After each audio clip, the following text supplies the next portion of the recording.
Yep. Okay, great. Hello, everyone. All the fun people in the house. This afternoon, we have the most exciting panel, alternative accommodation. Come on, how fun it is. So tourism as a fun sector. So we use the trigger. Please. Please work. I'm sorry. Okay. Oh, no. Sorry.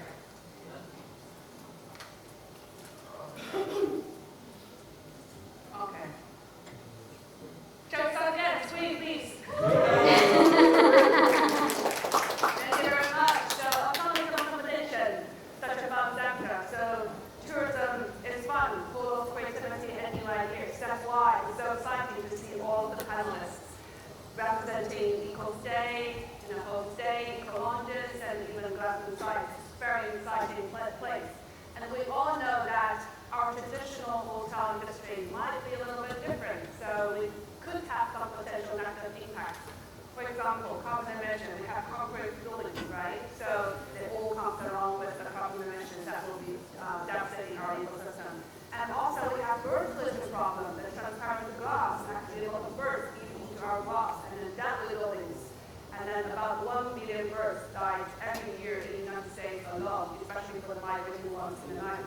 And also we have a lot of green space erosion, and then all of the landscape are not designed in a pollinator-friendly way. So 40% of the pollinator actually got extincted because we use a lot of pesticides to actually manage our green space. So that's all become very volatile situation as well. And then we are not connecting all the green space with the connectivity, so loss of habitats, the change of the land use, and the change of ocean use actually cause lots of problems. But we have to think about how we can do it as a tourism fund sector, how we can change that, how we can make our changing our way to the business to make maybe less negative impact on the environment. So, alternative accommodation, not just by offering the guests more immersive experience, connecting them with the local culture and nature, and also that could be a potential opportunity for us to reduce all the negative impacts, eco-design, and then better management waste, and then less carbon emission, and then more immersive culture experience, and educate the guests as well. But of course, we need to emphasize that it's not just about one single thing we do as a tourism sector. We need to take a holistic approach. We need to think about our environmental impact, social impact, and cultural impact. We need to have integrated holistic system, not just by the traditional hotel, but also by our alternative accommodation. So today, we have a group of very wonderful panelists who might have the answers sitting in our discussion. So, let's join me, welcome Willem from YAANA, Jeff from Big Tiny, and Ellen from Managing Limited Partner, and Joel from Harmony Wildlife Home Eco Lodge. Thank you very much. So now I will hand the mic to Willem. Okay, thank you, Koko. There it is. So, a bit of an introduction from my side. So you will have seen that I'm the founder and CEO of YAANA Ventures. YAANA Ventures is a portfolio of several travel and hospitality and travel tech companies. And during this talk I will focus on the hospitality part of it. And indeed we are doing hospitality a little different. We like to develop in areas where there is no traditional good accommodation. That actually comes from our travel company, that's another company that we run, where we know that there is demand for certain areas to go to, but there isn't good accommodation. So we are able to kind of like forecast demand in certain areas. So as you can see on the slide here, when we say we develop in remote areas, we really mean it. So a quick round of the lodges that we currently have developed and have under management. You'll see Cardinal Tent Camp, which is in the whole west of Cambodia. It's, as the name suggests, in the Cardinal Mountains. It's a very special project. Our project helps to the conservation of 18,000 hectares of lowland rainforest. These are the lowland parts of the Cardinal Mountains. Part of the reason why we do that is to create a corridor for wild elephants to migrate between the Cardinal Mountains and the lowland forests as well. We didn't have elephants for a very long time, and elephants are back now, together with a lot of other mammals and reptiles.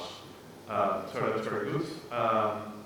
It's just 12 tents. We actually just expanded from 9 tents to 12 tents. For those in the room, that's a 30% increase in our occupancy. So that makes it look better in the likes of the Mandarin Orient and stuff like that. 30% is a lot. But anyway, from 9 to 12 tents. Even smaller is a small project in Tang province, just 5 kilometers of the Lao border as the crow flies. There's really nothing there. There are very few foreign tourists actually in Thailand that actually go to Tang province, and yet it's very beautiful. So we are kind of as usual, too early in. But that's good. It's also a bit of a fun thing. Another one we do is Anorak.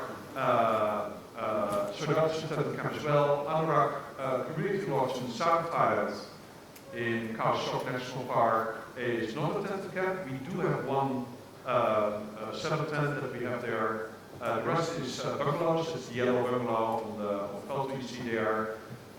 We are next to Khao Sok National Park. Actually, guests from us can actually do a little bit of a hike in the national park, just walking from our lodge.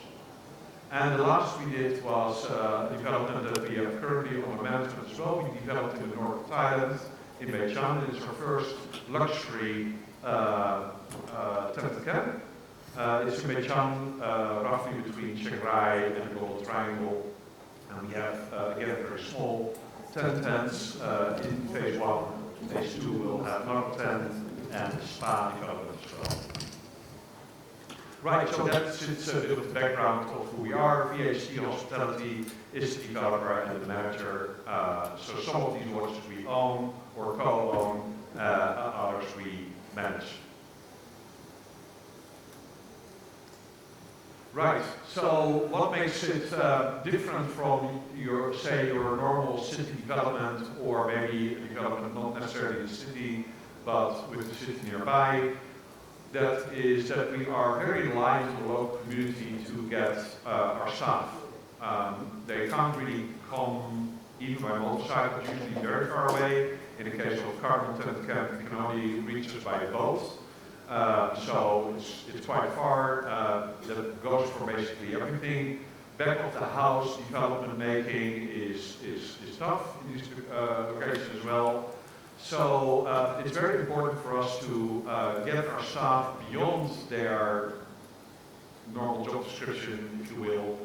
So all of our staff are actually part of guest relationships. So we have our kitchen staff involved in guest relations. Even if they don't speak very well English, they can still interact with the guest, which makes a huge difference. In particular for the type of clientele that are going to these remote areas, this is kind of like what they want. They want to have this experience, and where we have to work interaction there and make it, instead of a transactional thing, an interactional thing between the guest and the staff. This is quite different if you think about it from typical hotel development. So again, we have our staff do some light guiding. We do have guides on our staff as well, but we do some light guiding if that's necessary, and kitchen staff. Everybody is involved in that. We get guests involved as well, and mostly guests involved in conservation. Again, this is something that our guests in this type of accommodation, they kind of expect from us to to show what are we doing for conservation and how can they act hands-on, be involved in that. So a clear thing, we do that all over our properties is tree planting. It is also a great way to keep in touch with the clients because we can mark the trees with their name on it and we can tell them how the tree is doing. And if the tree is not doing very well, we do a replacement for them and let them know about that. Another thing that we are currently start doing in Carbon Tented Camp is get the guests involved in the placing and the retraction of camera traps. So camera traps in Carbon mountains are great because after a couple of weeks you can pick up the camera and you more likely than not find there's wildlife in your picture, so that's a great thing to see as well. Partnerships are super important. So we work with partnerships everywhere in Anurag. We work with Forum, which is a part of the Chiang Mai University. They help us with the reforestation of the replanting of the forest to tell us what type of trees we do have to plant, how to take care of those trees to make the success factor as big as possible. Carbon Tented Camp, we work with an NGO specialized in wildlife conservation or conservation in general, called Wildlife Alliance. They're the ones that patrol the 18,000 hectares, and they're the ones that help us placing the camera traps and helping protecting in general as well. And other than that, we get a lot of support from anybody who wants to help with hospitality training. Because again, we have our staff coming from the local community, so we need all the help that we can get when it comes to the training, hospitality training, to get it more formalized as well. And that brings me to the final thing, and it's the importance of a number of things. I have awards and more. Certification, the whole conference here is about certification. I won't talk a lot about that. It does give, certification gives a great framework to do your sustainability with your team members on.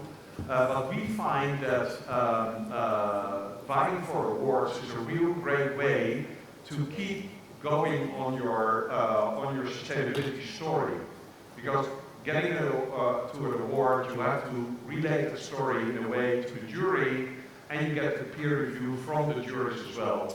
So it's really, really helpful to get that. Two shout outs, one for the long run. We just became a member of the long run with Carbon Tented Camp. They're particularly looking into small resorts that help an outsized part of the conservation of areas. And the second one, I should have put a logo on that, Koko and I are part of the founding members of APOLA, which is the Asia Pacific Outdoor Lodging Association. We are setting it up right now. It should be set up by January latest. It is an association of all outdoor lodging, smaller outdoor lodging projects that be able to combine together and we can work together on sustainability issues and anything that we struggle with as smaller lodges as well. So my time is up. Thank you, Willem. And please you're welcome to the Okay, so I guess it's my turn. Let me just check the slides are working.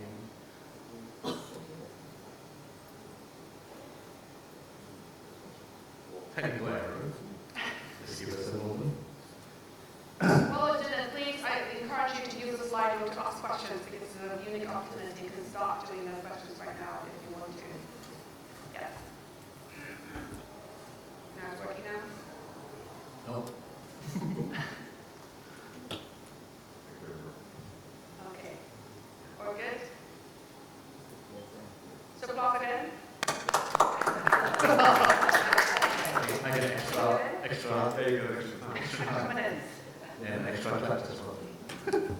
Okay. Oh, here we go. Oops. Okay, so good afternoon everyone. No need to clap again.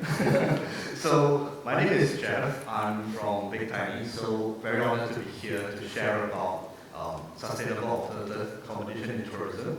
I must make this point now before the other speakers, as we recently got our GSTC certification. for our project on Lazarus Island. So we are the smallest hotel, I believe, with 5 tiny houses on Lazarus Island to get the certification. Not verified yet, but I think as of now I'm the smallest. You have 10 tents, I have 5. Okay. But just to mention, we actually have 5 in Singapore, but we have 300 to 400 tiny houses across the world. So I'm just saying that for Lazarus, we are the smallest to get GSTC certified. Okay, so for us, we believe that basically for us, big dreams can actually sprout from the tiniest of houses, pardon the pun, but I think a lot of big boys and all that get all the very good certification and all that. So really proud that we are here representing the smaller players in the hospitality industry, trying to make this fun and memorable for everyone. Okay, so for us, I would say for the theme of accommodations, it's something that's sprouted up very much in the scene nowadays. So there are tiny houses like us, there's tiny pots, there's container housing, there's tents as well, there's yurts in Mongolia and all that.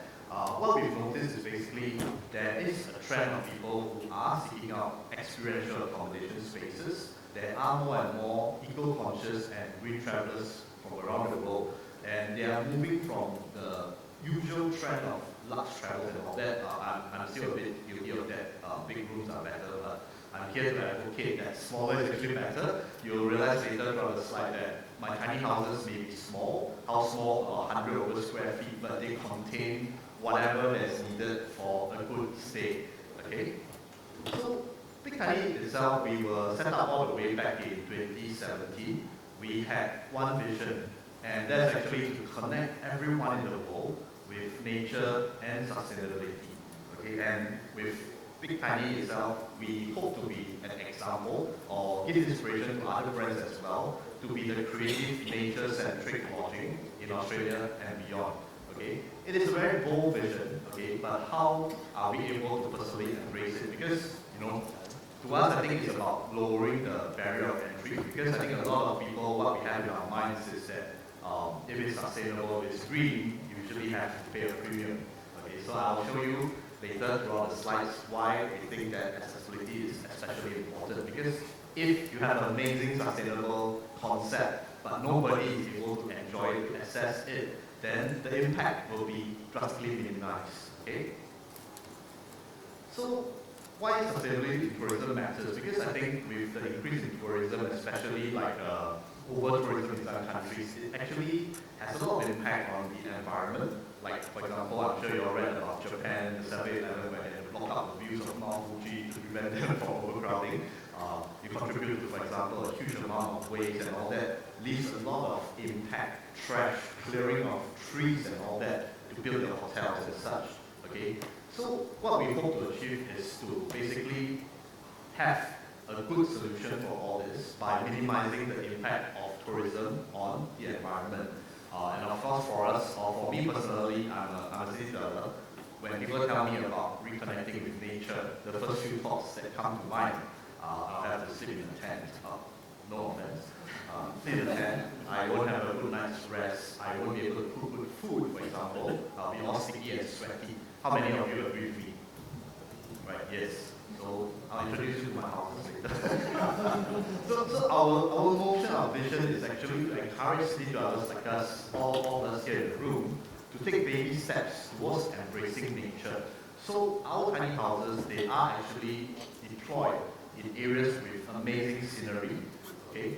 And what sets us apart, I guess, is the comforts that we have in my tiny houses, where although they are small in size, they have your creature comforts like an air conditioner, they have a queen size bed, there is a kitchenette where you can prepare steaks or barbecues under the stars outside of the house, and there is also a toilet with hot water shower. I don't know what it is with us, but it's so hot, but we still prefer our hot water showers. Okay? And of course, with that, we also have all the eco features which I'll share later. So if you look at this picture here, you will see that what I was saying earlier. So that is a picture of our tiny house. It's a real photo, it's not a stock photo. It is close to nature, but all the picture comforts are there once you step through the doors of our tiny houses. Okay? So tiny houses is our way of sort of sharing about how we can have sustainable travel and still minimize the impact of tourism on the environment. So those pictures there are the 5 houses on Lazarus Island. We are giving a tour this Saturday, so I'll be there as well, so you can catch me there if you're there. The houses wise, they are using solar power as the main energy source, the primary energy source, okay? Of course, we fall back to the grid because ultimately we're running a hospitality business, so comfort is definitely at the top of our minds. It is also on this project that we are trialing with another startup where we have a food biodigester. So basically what it means is that if you have leftover food, if that ever happens, you can put the food into the biodigester, it turns it into compost within 24 hours, which means by the time you check out, if you want, you can actually collect the compost and use it as fertilizers for your plants at home. Okay? And then of course all the usual stuff like the body lotion, the shampoo, the dishwashing liquid, they are all fully organic because we don't promote the use of chemicals. And the most interesting thing is all my tiny houses are actually built on wheels. So what does that mean? They can be easily put away of course, but the more important thing is that it minimizes the cutting down of trees. So we can have our tiny houses deployed anywhere without the need to cut down trees, without the need to use concrete bases and all that. So this is basically our little ways of contributing to minimizing the impact of tourism on the environment. Okay? And of course on top of that, food, we can't do without food. So it's about also creating a connection with the place where the houses are deployed. So other than Singapore, we have tiny houses that are in France, in Italy, Spain, Sweden. Closer to home, we have them in Taiwan as well, and Malaysia, and of course Singapore. So for our guests themselves, we try to curate a very authentic local experiences. So for example, you may be checking into one of my tiny houses in New South Wales, outskirts of New South Wales. Okay, so you may also order a breakfast set, a barbecue package that is actually, when the ingredients are actually from around the region, you interact with the host who stays there. So he's able also to share stories with you if you like. But of course, if you don't like, he will give you a room as well. Okay, so guest experiences is definitely one because we're also trying to protect the local culture as well. So we also do have tie-ups with Aboriginal tribes as well who host our tiny houses on their land. Okay. And then of course for community integration, as mentioned earlier, we actually work with local partners. So we are a little bit different from your usual hotels because we source and curate our land partners. So all these are actually private landowners who actually own big pieces of land, but they are utilizing perhaps only 20 to 30%. The rest of the 70-80% is just sitting there. So what we are helping them to do, where majority of them are actually farmers, is to also provide them with a sustainable source of secondary income through hosting our guests, and of course having interactions with our guests from neighboring states, from neighboring countries, or from international visitors as well. So sourcing of materials, local hiring, and authentic cultural exposure is all very important to us in our business model. Okay. Environmental responsibility, I think I shall speed through that because the clock is ticking down. Okay, but we are always continuously looking into further R&D into what other things that we could do for the environment. Like very recently, I just attended a technology conference held at MBS as well. So we're speaking to some of the Thai partners where we're looking at applying coating on all tiny houses that helps to reduce the in-room temperature by another 1 to 2 degrees. So that actually reduces the reliance on air conditioning, which is more energy efficient as well. So to basically sum it up, this is our proposition for accessibility. It is affordable, about 199 per night. But disclaimer here, it does go up during peak seasons. We try to keep it accessible. Accessibility in terms of transportation, it is about 3 hours or less from any main city. So any city dweller can actually take a weekend escape and relax at our tiny houses. Finally, it is close to nature. So I think for us, all of us here are trying to push together the eco agenda. So without further ado, before I hand over, let me do something very interesting which I didn't know we done before. The perfect spot starts here. The sustainable efforts all begins right here with you and all of us here present. With that, I am.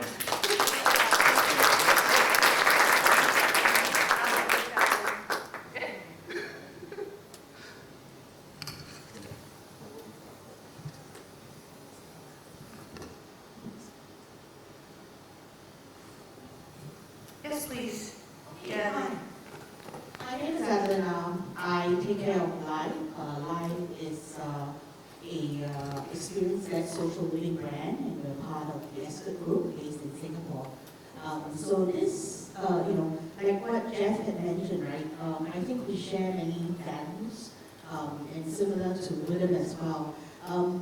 Today really it's really fun for us to share what we're doing because Live really stands for authenticity, curiosity, freedom, togetherness, as well as community. And I guess from our perspective, the sustainability angle really comes from the community aspects as well as how we activate it within our properties. Probably, we're a lot more brick and mortar than my colleagues here, where they're right in a lot of nature. But that's where we also hope to be. We're looking into some of the new projects and perhaps, the opportunities for us to work together. So this is really, today I'm going to spend some time to talk about one of our properties in Singapore. Probably some of you in the audience may have been to our properties. So, but this is one in One North, which is a business park not too far from here. It's only 5-10 minutes. We've gotten quite a lot of SASI awards for this one. And again, similar to Willem, I think awards are a way of recognition, but not only recognition, but I think puts us in the right way to continue our efforts in, creating and adhering to that promise to do a lot more. Right, so this is One North, and one way that part of the Escort Group, again, we have very, I guess the SASI efforts is in our daily practices and within our properties. But one way that we wanted to show everybody is through Live, which stands for Live Your Freedom. When we created this brand, it was really targeted at the next generation travelers. We thought they would really be much younger, so Gen Zs and millennials. But what has been very interesting is that because of the way that we've done up spaces, the type of guests or the profile of guests have actually expanded beyond just the millennials and Gen Zs. I think some of the reasons are because what we do at the property is aligned with many of the customers that are looking for certain hotel brand or hospitality brand that practices the same values as their own personal one. So for this one specifically, we have a GSTC award. Correct me if I'm wrong. My SASI, rep is in the room, and we've just gotten it also for our property in Ginza in Japan. So a total of 5 that we were just awarded last week. So I think it's very happy that our efforts are also recognized with that. But with this specifically in this property, you'll see we use a lot of natural air in this property. So very low on AC, even in the corridors of the property that you see. In terms of the design, you see a lot more greenery that has been adopted in the architecture as well as interior design. Again, we've brought in a lot more social aspects through the end of journey bike stations that we have here. So we run about 72 spaces for bikes, as well as, with all the community angle to this, what we want to do is, for Live, is to be the community center of every single location that we're in. So we be that community center, so we bring the community in, but likewise, we want to bring our guests into the community. So perhaps, a very different angle to what my colleagues, again, are doing from a space, perhaps, where they're outdoors versus, for us, we work both in urban and as well as resort locations, right? So something that we also do, because other than just talking about it, we have very stringent energy management systems where perhaps our utility bills, for any hospitality company, aims to bring down about 30 to 40% of cost. But other than doing these sort of daily practices where, housekeeping, we bring in through operations, right, asking the guests to pick, right, how they would choose their sustainable practices or their, reducing the use of housekeeping as well as training of linen. So these are in the hands of the guests, but we go one step further and we do it through activation into the social programming of the property. So specifically, we have 5 pillars that we allow, that every property can choose from. One is sustainability intact. We have food and beverage. We then have, fashion and entertainment, as well as culture, arts, and health and wellness. So these are 5 pillars that, we are able to activate any property. So for One North, which you saw the building, one thing that we've also, what we have done is the activations, meaning all guest activities within the property revolve around the sustainability and tech aspect. So, we just hosted a live Carnival, or what we call Sustainable, last 2 weeks ago, and we partnered with a lot of local businesses. So we support community businesses as well as SMEs, where they then use our spaces, they then, share our concepts. A lot of them are startups, a lot of them entrepreneurs, and this is our way of then supporting the community to say, hey, our small little way of showing what else can be done. Even though we might be a very big company, but on the grassroots level, this is something that we choose to do and do it very advertently.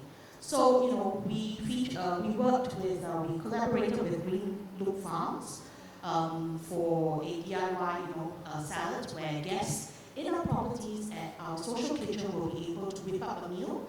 And so instead of whipping up a meal, it was through salads that they understood.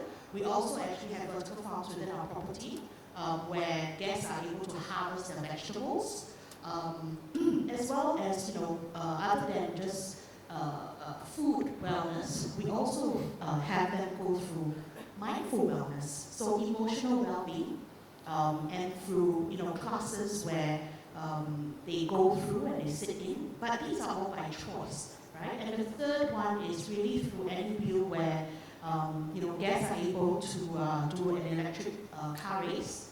Other than this, we work with Ghetto, a car sharing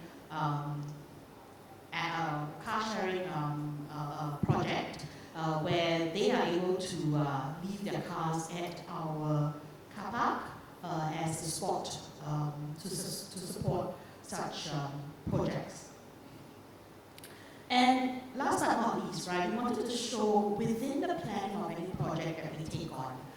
These are thought through right from the beginning, from the onset of the development, where, again, where I mentioned, natural ventilation, low energy, as well as room occupancy sensors, sun shading. We also try to use solar power energy in certain properties, and also heat and AC systems. So, again, I know that these are what a lot of companies do today, but it also, having put together this presentation, it reminded, me to be able to share what we do because, for a lot of owners in real estate, right, one of the reasons why we do this is because there's a commercial purpose. But beyond that commercial purpose, there's actually a larger agenda that can be achieved. And so from my perspective, it's really something to serve as a reminder of what else can be done, whether through the hardware, but more importantly also through the software. Thank you very much. Thank you. Now we have our last but not least speaker. Don't please. Okay. สวัสดีค่ะ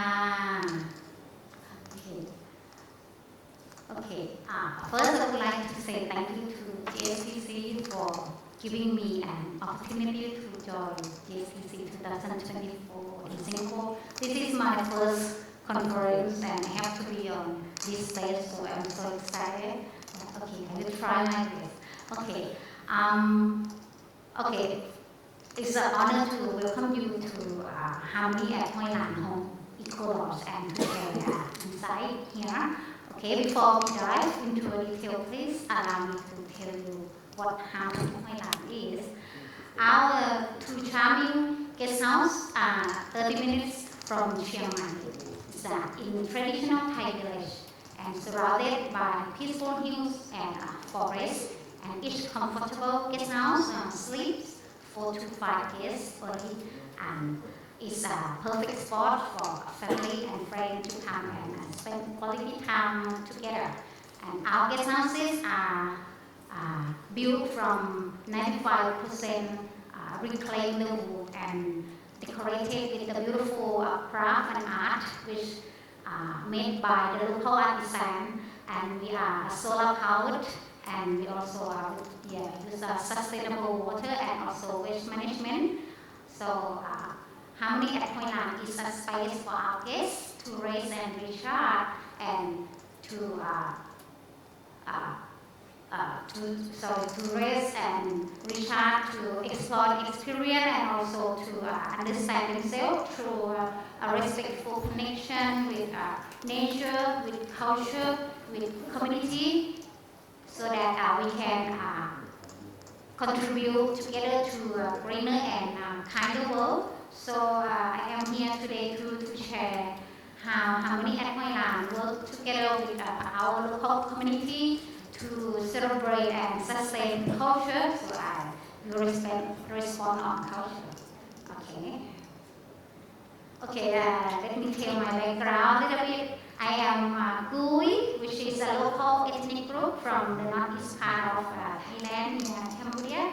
So I grew up in a small village and experienced a lot of local life and wisdom.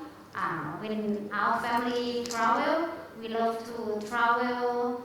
We love to experience with people in a different culture with respect, and that makes our traveling so meaningful. Okay, 3 years ago during COVID, we bought land and built Harmony at Hoi Lan in Pong Hoi Lan village. We wanted to be sustainable and in harmony with our new community. But how? So we consult carefully with our architect so he can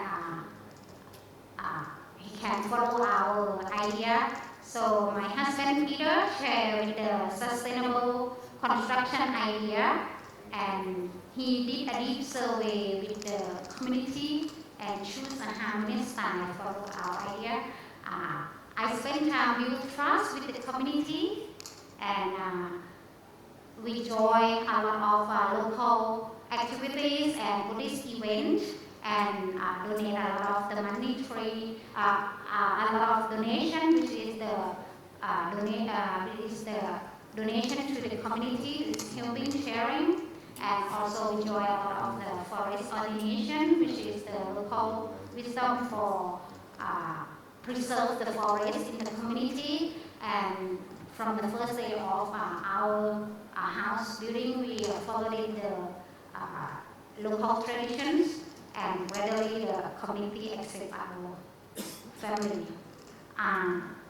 During the construction, I wanted to also decorate Harmony at Hoi Lan in a sustainable way too. So I spent many hours at home with local artisans, and I discovered that people here are so creative. They have a beautiful handicraft like rattan weaving, cotton weaving, embroidery, making ceramics. So I was so excited to use all of this beautiful craft art to decorate Harmony at Hoi Lan in our area. So I start to design our decoration with the local artisans, which they so excited. And when the construction and the decoration were finished, I invited them to visit Harmony at Hoi Lan. So they walk inside. They have like a big eyes and big smile, because that was the first time of both that they ever done. They never did the decoration like that before. So they're so happy with themselves. All of those rattan rattan lampshade, the bed sheet, duvet, all of those decoration and the sink, the ceramic sink, all made by the local area. So I tell our guests when they come to visit Harmony at Thailand, and they love it. So and they feel that this place is handmade and cozy. That's how they feel. So to be in harmony is not just about physical design and the decoration, but it's also about the reflecting of the spirit of place. So the local life in this area is very, very simple. People are connected more to nature. They eat a lot of herbs from the forest, and they eat a lot of vegetables from their home garden. So Harmony at Thailand also we keep this raw feeling so that we can help our guests to connect to nature like this simple life, and this makes our guests feel so happy. They go to our own garden and collect vegetables and cook for free. The people in the village, in this community, they sharing and helping a lot. So, and this is what we share to our guests too. Inside Harmony at Thailand, we connect our guests with the community. The community loves to share their tradition with our guests, which make our guests feel special. We work with the local, with the CBT, which is a community-based tourism in the village, to offer the traditional northern food called kanto to our guests, and our guests can feel the spirit of the place through rice in Sukwan, which is the holy blessing, and also the traditional dance group will the dance group from the village will often come to perform their traditional dance to our guests.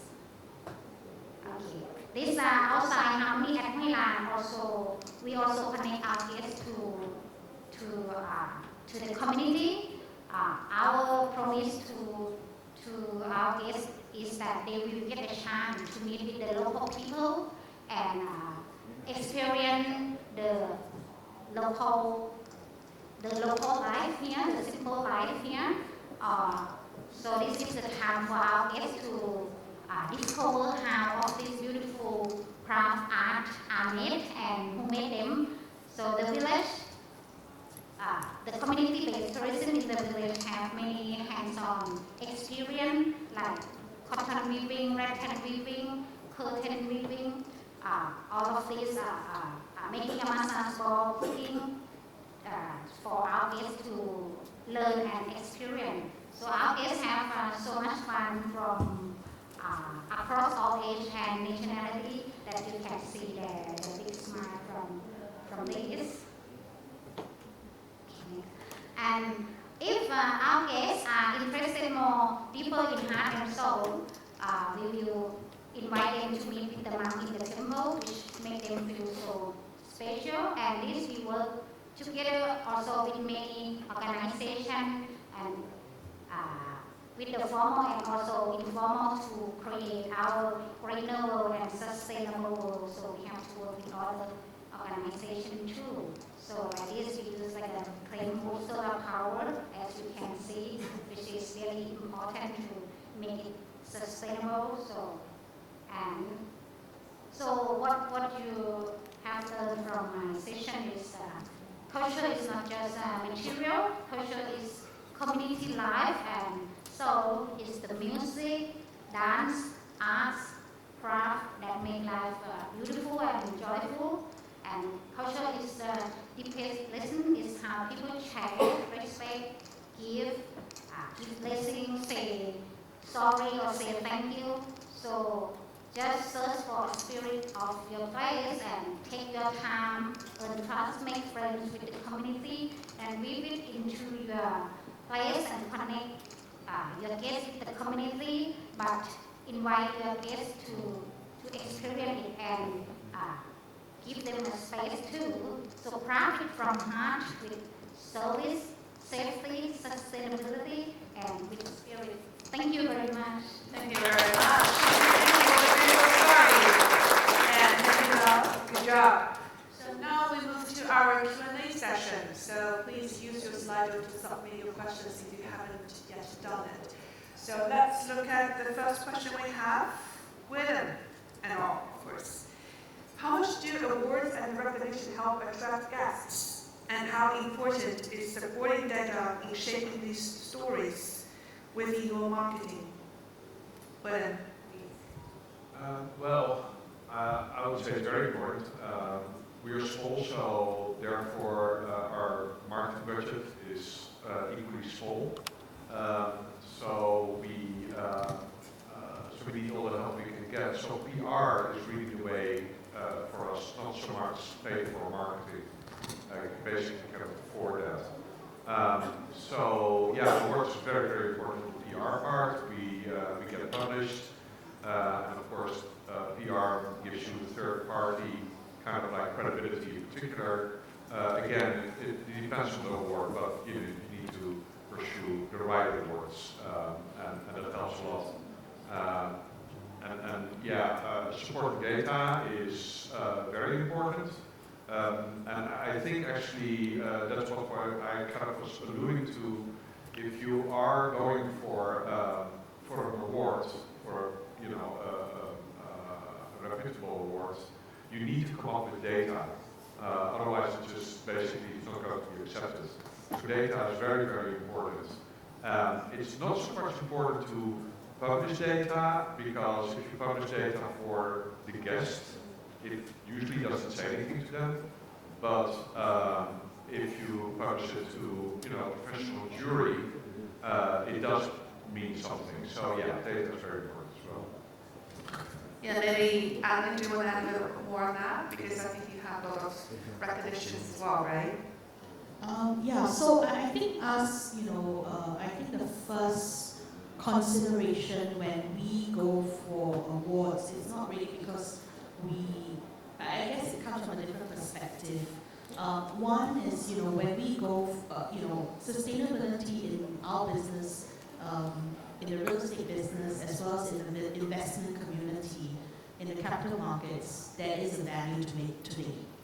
And with, us working with many of our owners, as well as investors, what they want to look at is the sustainability program that we work on, because especially with ESG, and how then that brings them certain credit as well as plus to their businesses. So that's something that we can't avoid, and it becomes increasingly important today to be responsible. And I guess that's where one way of doing that. But the awards and recognition also come from a few things. When guests who become so inclined to only pick brands that align with their personal values, they definitely look out for what do you stand for. And the awards are a commonality across for them to understand what that means. And so, for us, we're very data-driven because that's necessary, and I think that from a guest perspective, they want to see that it's really done and it's really followed through. Not that you just have an award that doesn't stand for what they look out for. So they hold you accountable as well, and that is from our perspective why we believe not only the practice, the doing is important, but then some of these help our customers to understand what is happening.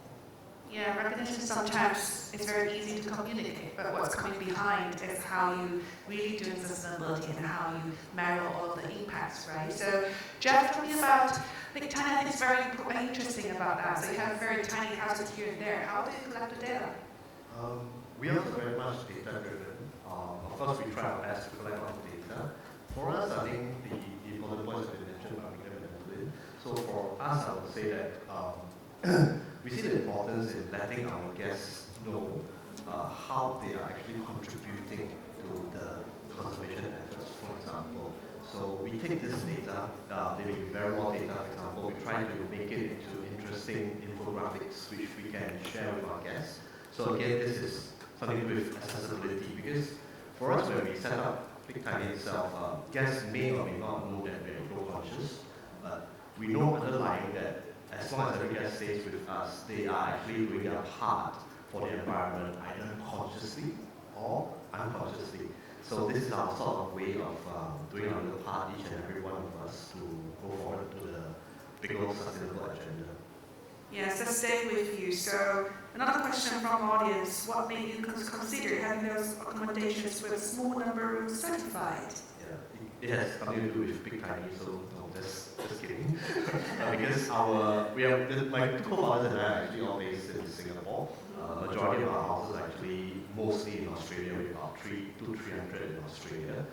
Singapore being closer, being a small number, is always a good pilot trial for us to see how we stack up in terms of certification, in terms of our quality, our standards towards sustainability. So this is only part one. There are many parts to come where we aim to get as many as our tiny houses certified as possible. Okay. Okay, thank you very much, Jeff. So, Joe, what challenges have you faced working with the community, and how did you overcome them? Can you share? Yeah, thank you for the question. Yes, working with the community, my difficult challenge is about clear communication. Sometimes when we try to communicate to each other, sometimes it's not so clear. Sometimes the community, they don't really tell you what they want exactly. Like they want to go right, but they don't say. So sometimes they say, okay, it's okay, but it doesn't mean it's okay. So sometimes when you work with the community, you just what exactly you want. So that is the challenge. So what I do with this, I just have to be patient, and then I just try I show them that we try to do good thing with you. We want to be good for the community, for ourselves, for the society, for the environment too. So I just do it. So they say that they saw that I do it many times, and then they believe, and then they start to trust. So just have to build trust, and since they trust, and then it's easier to tell them, and then they can tell us the truth. So just have to build trust first. Yes, thank you very much. This reminds me. Yeah, sure. A little bit. There's challenges, but there's also opportunities with working with the local population. So, particular, for example, Cardinal Tent Camp, we get our staff from villages nearby, and they're all surrounding this 18,000 hectares of under-threat rainforest. And they now work in a place where they see guests are very excited when they see wildlife. So they understand better to protect wildlife is really good for the income for themselves, for lodge. And they go back to their village surrounding, and they start to educate their own family. It's like, hey, we should be protecting, we shouldn't be eating meat from wild animals that just go to market and things like that. Similar, by the way, also in South Thailand and other lodge, we have a similar type of thing where we have our staff almost exclusively coming from the local community.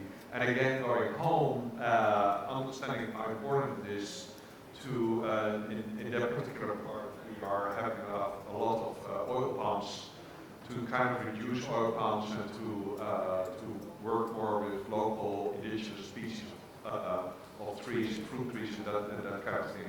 So it's really an opportunity as well as a challenge.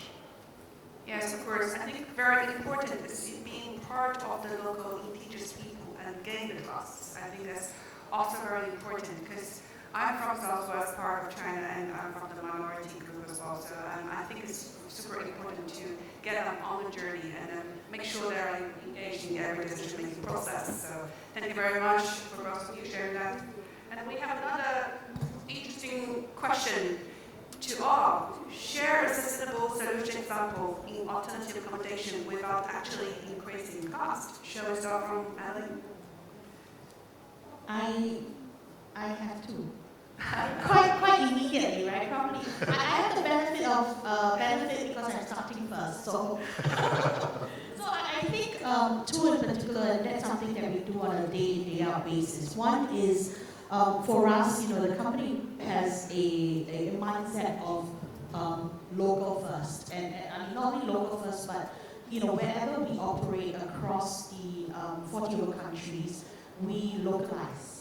And we go deep into the markets. For example, whether in Australia, we go into second, third, fourth tier markets where, either mining towns or,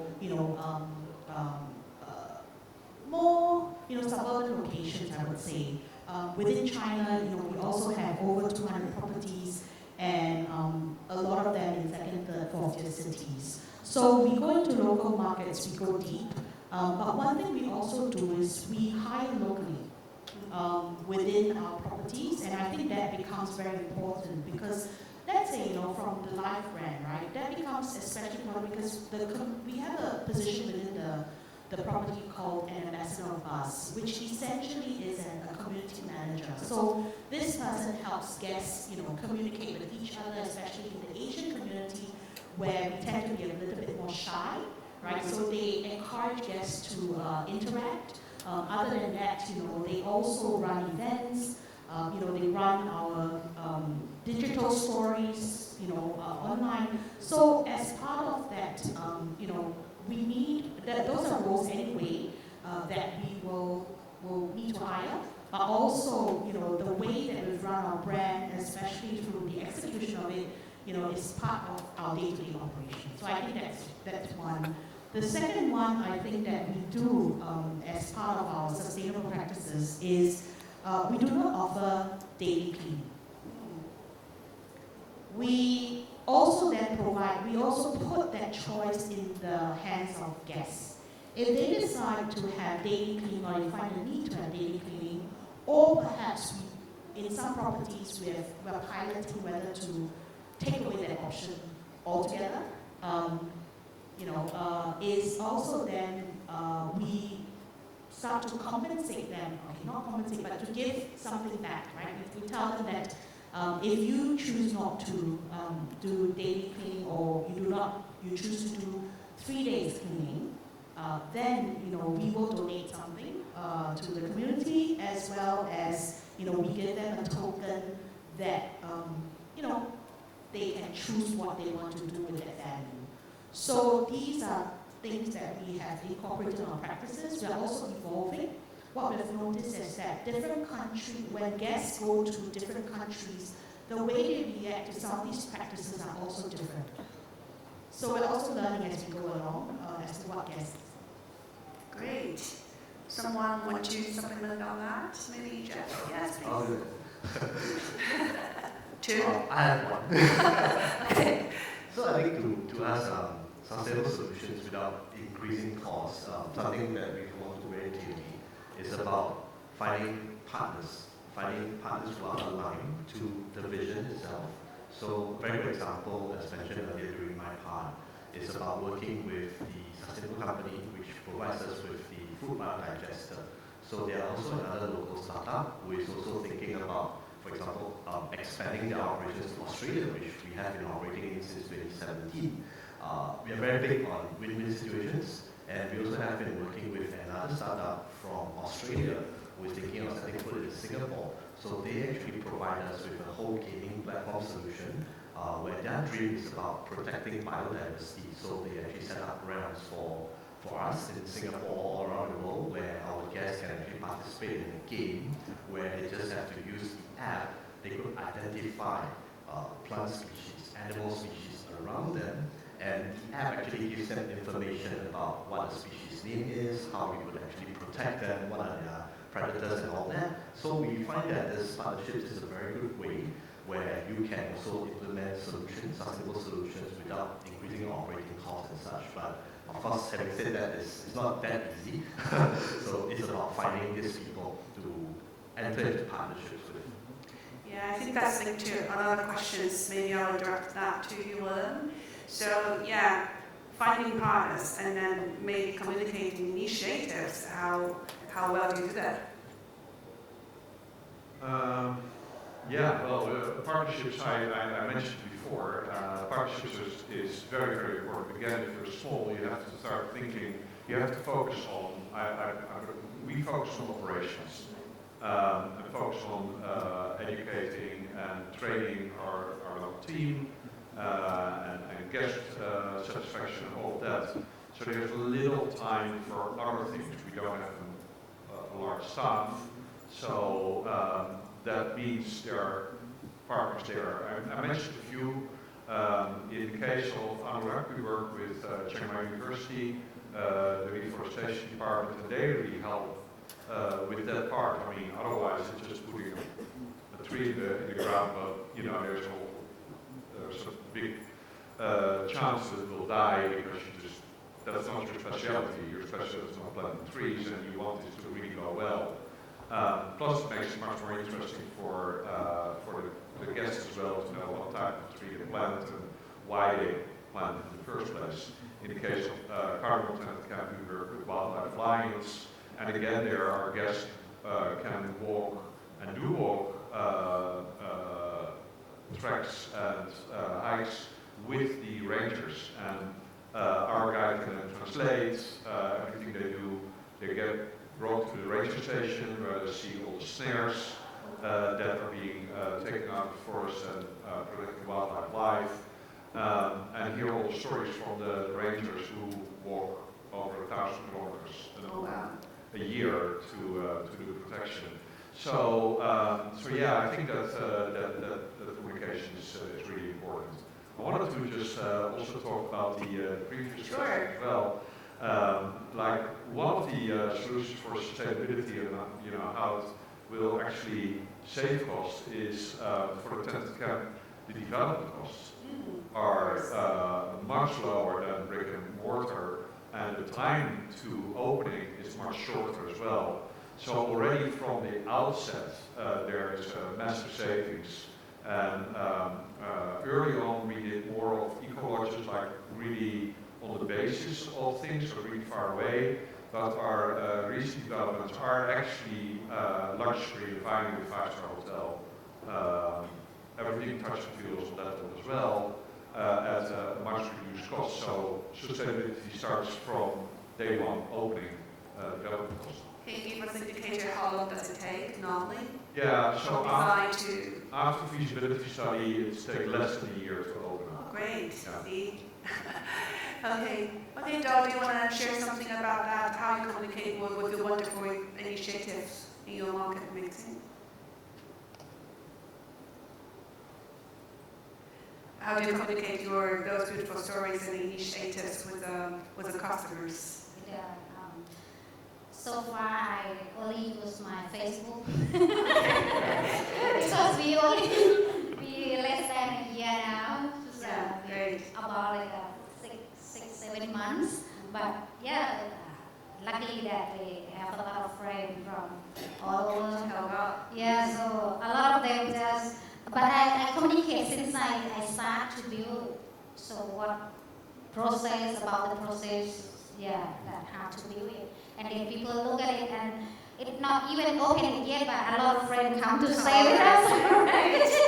So that comes to the question how to book your property. So I think someone already mentioned that, how to get book your properties. Yeah, so now we have two-way direct to me and then through Airbnb, but soon we're gonna go on booking.com. Yeah, okay. Because the person who do the marketing, my husband, he is so busy. Okay. Doing the marketing so at the same time. Okay. Right. Cool. How to book your property? Our mix, we focus really on B2B. So in particular with Cardinal Tenant Camp, it's basically B2B, and then the remainder is direct. So with due respect to the OTAs, so booking OTAs, we kind of like to book directly with clients or through B2B sources or DMCs. because guests staying in our properties really need to understand where they stay. And to have that direct contact or work through trusted B2B sources, that's really important for our guests. So, for example, Carbon Camp, you have no air conditioning. It's not needed because you're in the middle of the jungle, which is natural air conditioning. But we need to really get it across to the client. So, in Carbon Camp, we started with OTAs, but we retracted from that for the reason that we don't get the right clientele. So, they book it either directly or through the operator. So people interaction is super important for booking your properties. Okay. Jeff, how to book your properties? For us, we have a direct website as well, so it's tinyaway.com. So Tinyaway is actually Big Tiny's hospitality arm, and we are also on all the 10 major OTAs as well, like Airbnb, Booking.com, Travel Expedia, and all that. Yeah. Ellie, I guess yours is easier, right? We are available on all booking channels. and we also then, shout out for our loyalty program. All right. Yeah.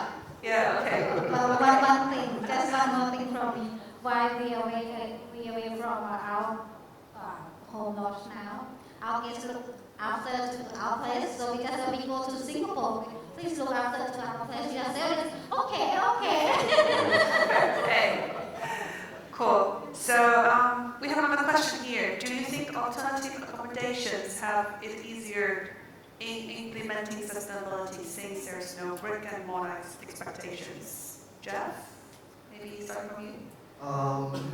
I would think that is equally difficult as well. I mean, definitely the scale is much smaller for us, but we do send our tiny houses through a lot of tests as well. So we send it to, for example, wind tunnel tests. We have waterproofing tests. We have apparently our tiny houses wise after the certification we discovered it could withstand the stage 2 cyclone, winds of up to 200 kilometers. So we do not scrimp on the quality of the build and all that, and of course towards implementing sustainability solutions in our houses as well. So I would say that definitely I think it's not as huge an undertaking as brick and mortar experiences, but not as easy as I guess we think as well. What? Yeah, on the one hand, exactly. I think on the one hand, we do have it easier. On the other hand, we don't have to framework as much for sustainability certification, because most of the certification out there, sort of frameworks, even if you don't certify, but you just use it as a framework, don't apply for tenant camps yet, which is one of the main reasons, shout out again, that we started Apola to get together and to be together, get to GSTC and to see if someone wants to put up a framework that is relevant to tenant accommodations. But by and large, yes, I think we do have it easier. It is, we have very, like, tiny houses, very low construction footprint, very, very quickly. If you have to go, there's no trace left. Actually, one of my previous projects was a project in Cambodia where we did kind of like overnight camping inside a temple complex.